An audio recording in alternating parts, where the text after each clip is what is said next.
staying on the theme of the new year, it's all we can think and talk about at this point. It's time to welcome our next live guest of the morning. Let's say good morning to our friend to the show, Alice Smith. Of course, she's a registered dietitian and the owner of Alice Approved. And this time, she's got 5 healthy ways that we can start kicking off our 2023.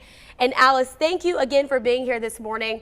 And the first one is something I feel like we should always be incorporating no matter what the time of year is, but just drinking enough water and hydrating. Yes, absolutely. So hydration is so important for our overall wellness. It's really important to help us reach our weight loss goals if that is our goal for the new year, but it can be harder to drink more water in the winter months when it's colder outside, right? It's easier in the summertime, but just because it's cold outside doesn't mean that we don't need to be drinking our water. So it's super important. Absolutely. And honestly, it's one of those things where if you keep one of those big gallon ones or have those ones that keep a track of how much water you're drinking, I find that to be a lot easier throughout the day.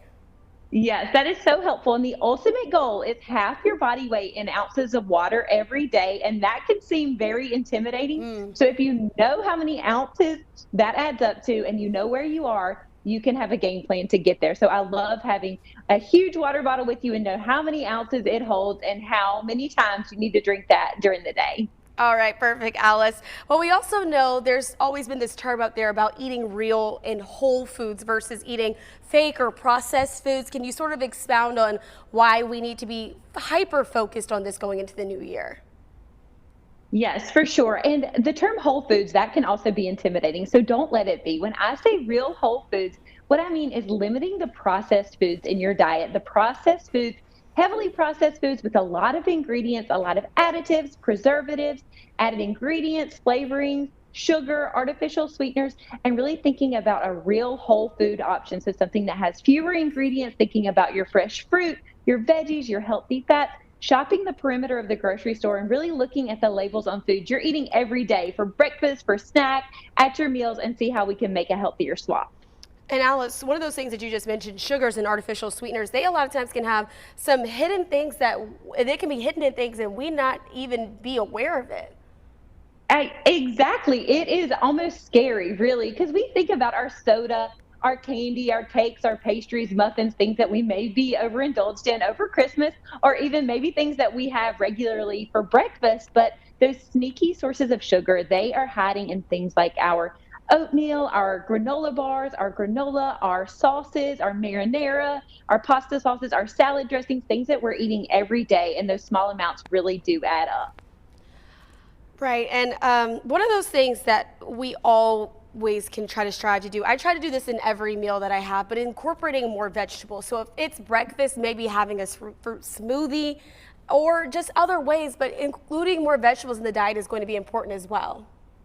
Yes, this is, well, it's not number one. They're all number one. But if you can add more vegetables to your diet, it is so important. And just like you said, sneaking those in wherever you can. So if you can throw some spinach or kale in a smoothie, or if you can saute some peppers, onions, mushrooms, spinach with your eggs in the morning, if you can have veggies and hummus for a snack, add a salad or a side of vegetables to your lunch and dinner, it's going to make a huge difference in your overall health. And you're also going to have more food to eat. So I don't want you to feel deprived and not have enough food on your plate. I want you to feel good about the food you're eating and the amount you're eating, and adding lots of veggies is going to do that. And the color that they add is just impressive as well, because we eat halfway with our eyes as well. We like to see that color on our plates.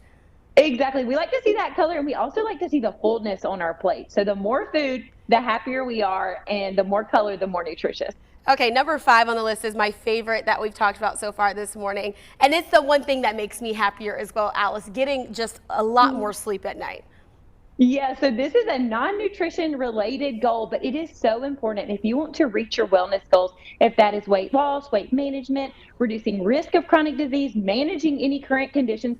Sleep is crucial. It is so underrated, and we think that we can just stay up late, get up early, but good quality sleep and enough sleep, really 7 to 9 hours is that sweet spot, is going to be so important, a great habit to really have going into the new year. And now's a great time to start because it's still dark really early. So you feel like it's later when it's, 8 or 9 o'clock. So getting in a good habit of getting enough good quality sleep is really going to enhance your overall health. And you're going to be able to tell a difference.